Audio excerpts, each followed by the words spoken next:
We've got some fantastic segments on this month's TCTV Training Show. One about New Bridge Community Church, one about the Steelicom Apple Squeeze, another on the Olympic Music Festival, and one on the reopening of the Visitor Center. All coming up next on the TCTV Training Show. Stay tuned. It's the TCTV Training Show. The TCTV Training Show. They're learning how to shoot and learning how to light, learning how to mic and edit right. These are TCTV's finest in training, doing their best with focusing and framing. It's the TCTV Training Show. The TCTV Training Show. You're watching TCTV. It's the Training Show. The TCTV Training Show. They will get better. Hello and welcome to the TCTV Training Show. As you can see, it's Christmas time. We've got some excellent segments to unwrap this holiday season, so make sure you stay tuned. I just want to mention that the TCTV Training Show comes on Thursday nights at 8 p.m. and Sundays at 3:30 p.m. only on TCTV Channel 22. Anybody can come and make a TCTV Training Show segment by enrolling in the digital field and editing class here at TCTV. You must become a member of TCTV first, go through our free orientation, pay your dues, and you can enroll in training classes. You can always find out when those training classes are by going to our website, www.tctv.net, or by giving us a call at 956-3100. I'm going to go ahead and open our first segment on this month's TCTV Training Show. Let's see.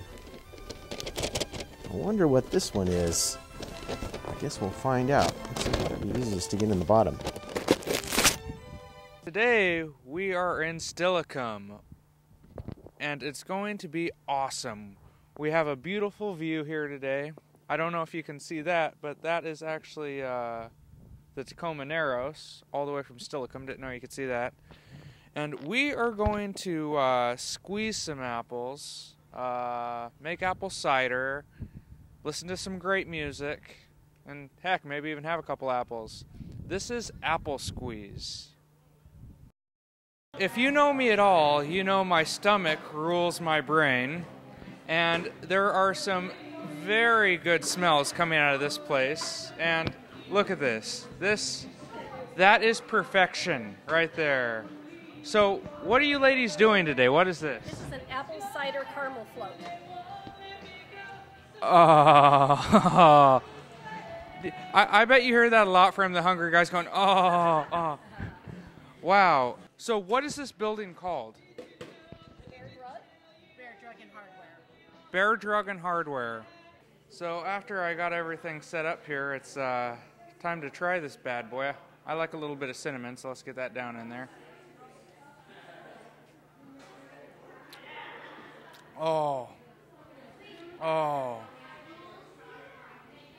Okay, yeah, that was really good. It's caramely, appley, cinnamon-y. Oh, man, that's... 1 second. That is good. But,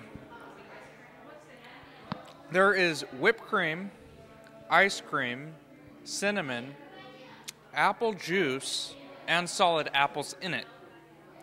So very appley, probably semi-good for you too. But go ahead and just kind of pan around here. And you can see all the, there's some old spices, just old-time books. Looks like they have meat grinders too. It's very, very old stuff here.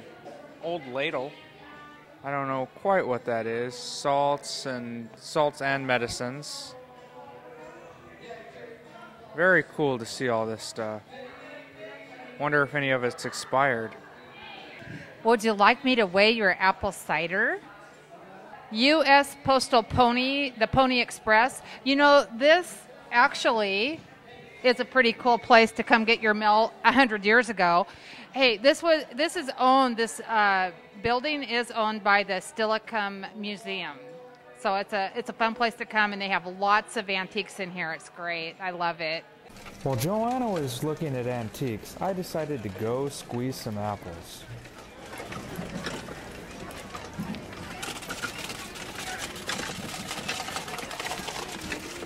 Well, I decided to get a camcorder moment and get up on some close-ups of this process while Adam's hand is about ready to fall off here.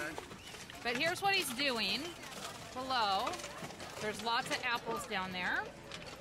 And then we're feeding the apples into this shaft at the top. And as you can see, Adam quickly works it into apple mush below. Adam, how are you holding up? Would you like my help? No, I'm enjoying the apple facial. Thank you very much for all that help. Oh yes, we leave all the, I provide the toy and you get the fruits of your labors. Nice pun. Yes. Okay, so Turn it. Keep cranking. Once again, start with the music. Stand back here.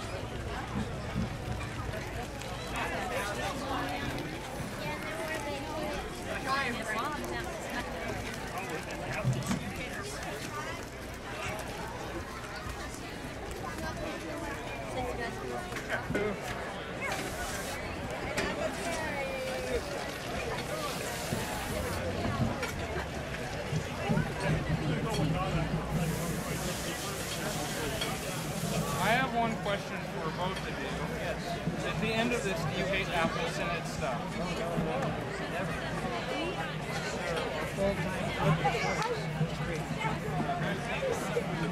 That is our time here at Apple Squeeze. So we squeezed some apples. We got tired squeezing apples also. There's apple milkshakes. Then just as you can see, a whole hullabaloo of vendors here at Apple Squeeze. Here are the credits. Just kidding. Thanks for watching. Here's the actual credits.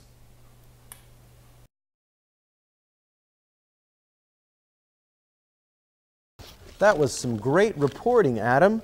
Oh man, what a fantastic festival to cover. It sounded like it was a lot of fun. I would say, I love the way you reported on this thing, by the way. It was very funny. And the shots were framed really nicely. So kudos to both of you for that. And Joanna, you also did a great job co-hosting. So the audio sounded great. You saw that the mic he used was a cardioid mic, and he did it reporting style with the mic held in front of his face, and it sounded really good. You know, that's a nice way to do it. You can always use a lav, but you can go handheld. It's up to you. So I would just caution against advising your camera person to pan. Well, go ahead and just kind of pan around here. And you can see all the, there's some Old Spices, just old-time books. You can always do that later. You know, finish out what you're going to say, take the camera and shoot all of the things that you talked about. But, you know, I like the way you summed it up at the end, too. You introduced the segment nicely and you summed it up at the end. Great job, Adam. Let's see what else we have in store for us this holiday season. This looks like a good one. That is. It's nice and shiny, isn't it? All right, let's see.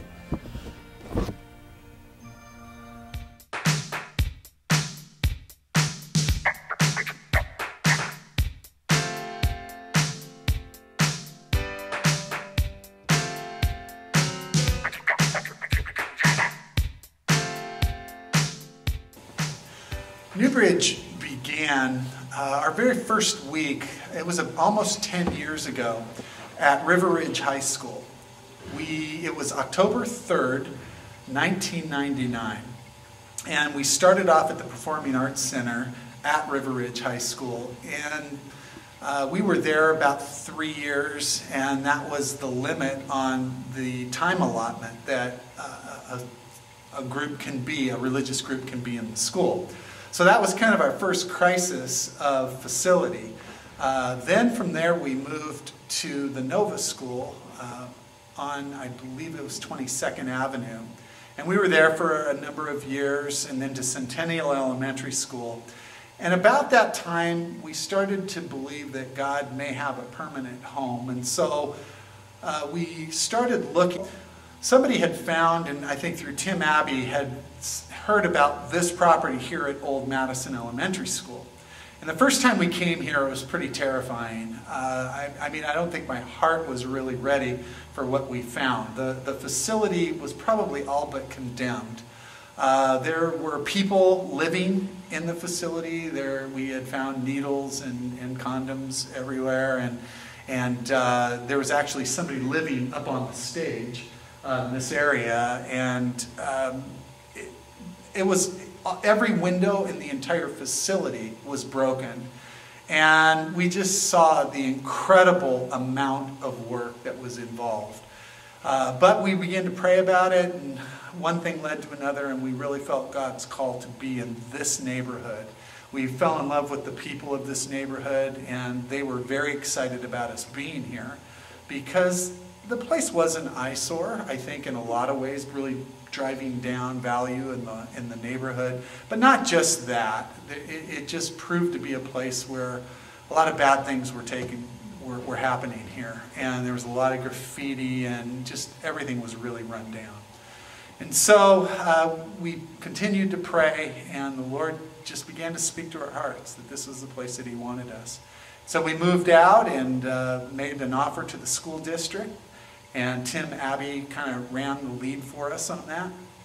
And after that, they pretty quickly received our offer and said yes. And that began the process. And it was about just about a year to renovate the space to where we could be in here. And we came in just over a year ago. We came here, and our church has just fallen in love with this facility, and more importantly, I think the neighborhood itself. We really believe it's a destiny kind of thing, and it's a heart of God for this neighborhood. And our greatest desire right now is to find new and growing ways of getting out of these walls. It's kind of funny because we were working so hard to get in, and then the minute we get in, the Lord's telling us to get out and not to trap ourselves and pull up the drawbridge, you know, and be defensive, but in fact to become part of the community and to go shoulder to shoulder with the rest of the community, and be the heart of God and the hands of God to this community. And so some of the things we're looking at very possibly are using this facility as a first responder, perhaps. We're looking into that right now. And just a place where people can come, using it for civic purposes, and we're just excited. We've had the police meet here for training. We have Civil Air Patrol that meets here right now. And so we really see ourselves in an extension of God's heart to this neighborhood, and that's exciting to us.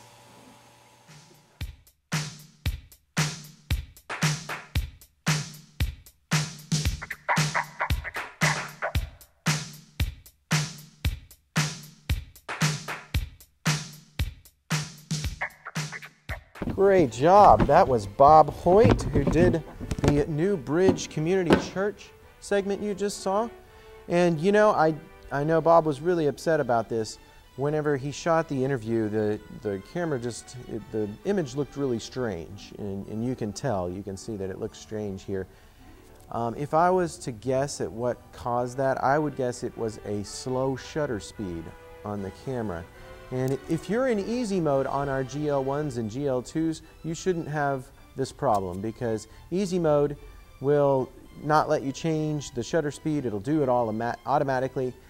And so make sure that you see the little green square in the corner of your viewfinder, and you know that you're in easy mode. So you shouldn't have to worry about shutter speed, about iris, about focus, about white balancing. And if you wanted to learn more about those things and move on from easy mode, you can always just ask us on staff, and we're happy to show you some of those things. But until you know what you're doing, I would suggest stay in easy mode on these cameras. So that was probably a shutter problem, but who knows? It could have been a problem with the camera. And then, you know, you covered it up nicely, Bob. You used a lot of pictures and images over the video. I also noticed that the sound on the interview was probably sound coming off the camera mic. You can tell by the echoey sound of his voice. God may have a permanent home, and so I would use a lavalier instead and just hook that lavalier on right there, and you just get a much clearer sound without any of that echo sound. And also sometimes you can hear the camera motor. So I would advise Bob to use one of the lavaliers instead of the camera mic. And then, you know what, you did a great job of using pictures at the appropriate times. Well, you see that my mic. Just be careful when you use one of these mics that your cable is hidden nice and, you know, discreetly, unlike your training show host here. Training Show! So, but you did do a great job of using pictures at the appropriate time. There's an old saying in television. It's called, say dog, see dog. That means if somebody says dog, you probably want to see a dog. You probably don't want to say dog and see a cat. But I remember one part in your video where you said people were sleeping on stage, and we saw this picture of the stage. So great job. Bob, excellent work. Hope to see more of your work. Let's see what else we've got in store for this month's training show. Another one, looks about the same size, but it's gold. It's nice and shiny. Let's see what we've got in here.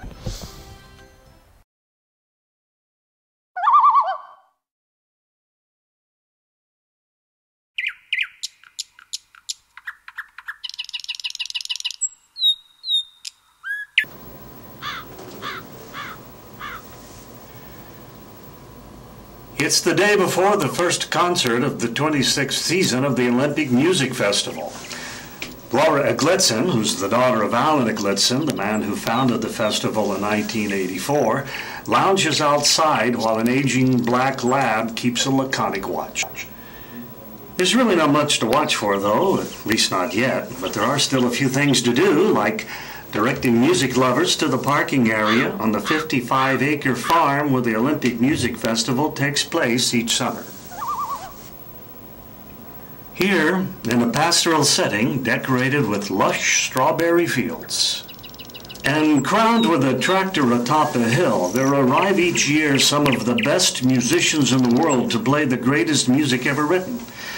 And while it happens every year, this season is beginning with something special because Teddy Abrams, considered by some to be the greatest living clarinetist and America's newest musical prodigy, is coming to play.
So Terry, this was more of it probably would have made a great promo for the festival, but it really didn't show the festival at all, and I was a little bit confused by that. But it really was nice. I liked the sound effects at the beginning.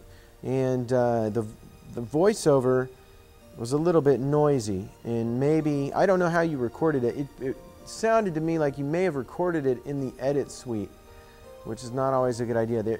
I heard some little clicks and dropouts and stuff, but I also could hear some fan motors, and I think that was probably from the computer. I would use a lavalier and plug it into a camera to do your voiceover, and then capture it into the edit suite. It's worth the extra effort, especially when you're talking throughout your whole segment. So be careful with your voiceover. Brilliant script and brilliant voiceover. You did a great job of writing this thing. It was beautiful. And the shots were incredible. They were nicely framed. But, you know, like I said, it didn't really go anywhere. It kind of had, half of it was credits, and it started out really cool. And it seemed like maybe if you had another 10 minutes, you could have, you know, unfolded the story there. But, you know, you only had 2 or 3 minutes, so we had to keep it short. So, I don't know, maybe you've got some footage you didn't use. We'll see that someday, maybe next year's Olympic Music Festival. Come back and do another segment. It'd be great. Okay, and then the car shots during the credit were a little bit shaky. There's so many things you can do for shots underneath your credits. And if those were a little bit more steady, maybe with the image stabilization set to on the camera, maybe that would have made a difference. Maybe that would have been nice. I kind of liked what you were going for. It was a little bit too jarring for the viewer, though. But, you know, I really liked what you did, Terry. So, great job. Let's see what else we've got. We've got that segment on the visitor center. Where did I put it? You know, my intern wrapped these things. I can't tell what's what. Is it in there? I think it's this one. Yeah. There we go. Let's try this out.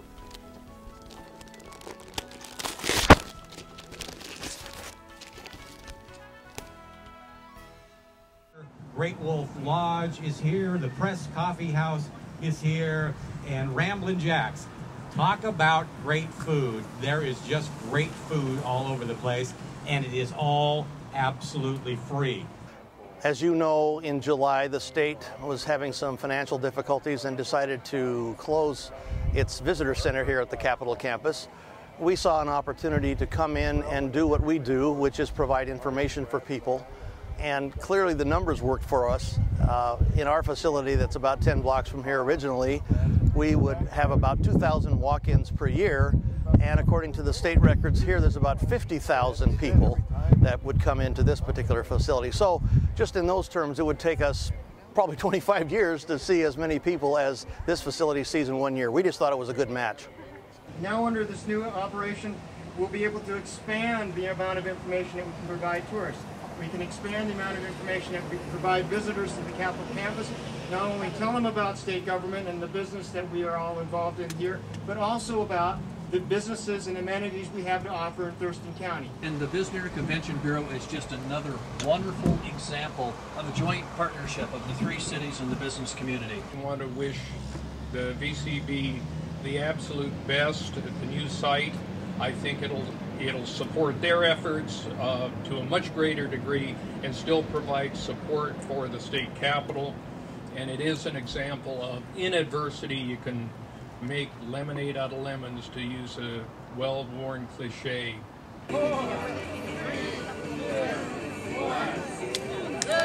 My name is Marion McCusker. I've been here for 6 years, volunteering weekly.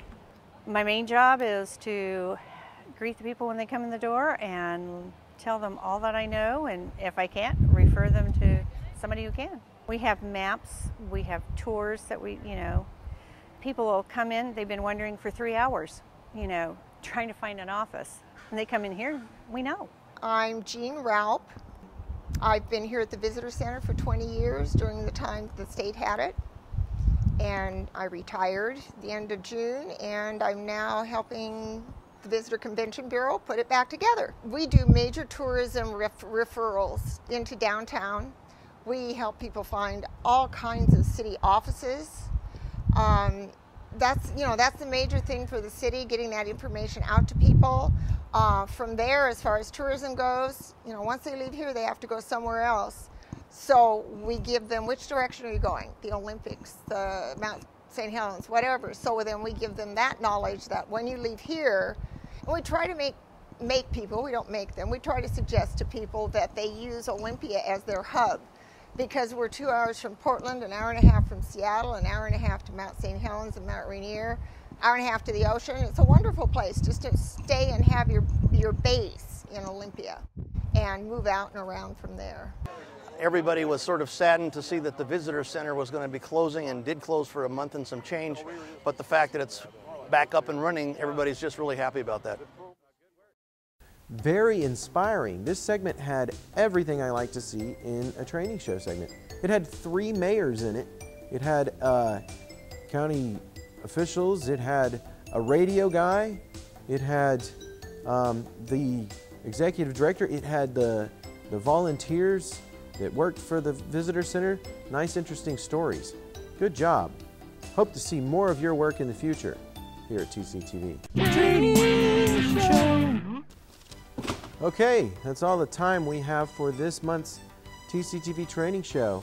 I hope you learned a little bit. I hope you got inspired to come and take classes here at TCTV. And if you are, you can always find out when those classes are by visiting our website, tctv.net, or by giving us a call at 956-3100. As always, you can watch the TCTV Training Show on Thursday nights at 8 p.m. and Sundays at 3:30 p.m. only on TCTV 22. Have a great holiday season. Don't forget to tell the kiddos to call Santa, who's going to be here at TCTV on December 12th. That's a Saturday. So make sure you tune in for that and give Santa a call. Until then, I'm Robert Cam, and I'll see you next time. It's the TCTV Training Show. The TCTV Training Show. I should do that all over. Great, a lot of interviews, and I like the kind of the radio guy. He was funny. Yeah.